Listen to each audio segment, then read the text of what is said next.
Welcome to Pragna media. పౌర్ణమి తిథి తెలుగు వారికి చాలా ప్రత్యేకం. ఎందుకంటే పౌర్ణమి నాటి నక్షత్రం ఆధారంగానే మన నెలలను ఏర్పరచుకున్నాం. వాటికి అనుగుణంగానే మన పెద్దలు వ్యవసాయ సాంప్రదాయాలు కొనసాగించేవారు. పౌర్ణమి నాటి చంద్రుడు నిండు సామర్థ్యంతో ఉంటాడు. మన మనసు మీద చంద్రుడి ప్రభావం గణనీయంగా ఉంటుందని జ్యోతిష్యులు చెబుతుంటారు.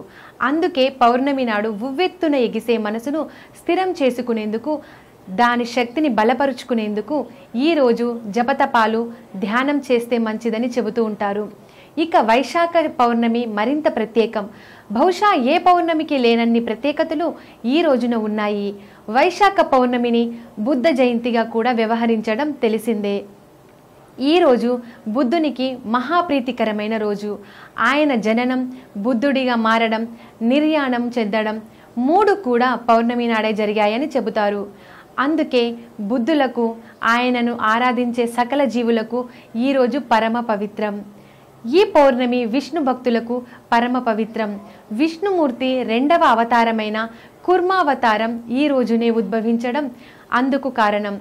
అమృతం కోసం దేవదానవులు క్షీరసాగరాన్ని మదించే సమయంలో కవ్వంలా ఉన్న మందర పర్వతం జారిపోకుండా ఉండేందుకు కుర్ముడు అండగా నిలబడ్డాడు. అతి విశిష్టమైన ఈ కుర్మావతాన్ని పూజించేందుకు ఆలయాలు చాలా అరుదుగా ఉన్నాయి. అలాంటి ఓ గుడి తెలుగునాట ఉండడం విశేషం. శ్రీకాకుళానికి సమీపంగా ఉన్న శ్రీకుర్మం అనే గ్రామంలో ఈ ఆలయం ఉంది. ఈ గుడికి 1500 సంవత్సరాలకు పైగా చరిత్ర ఉండడం విశేషం.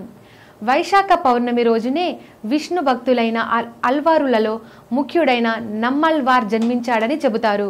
Please subscribe Pragna Media. Please like, share, subscribe to Pragna Media. Pragna Media, please do like, share and subscribe. Please subscribe to Pragna Media. Please like, share and comment if you like the video. Pragna Media.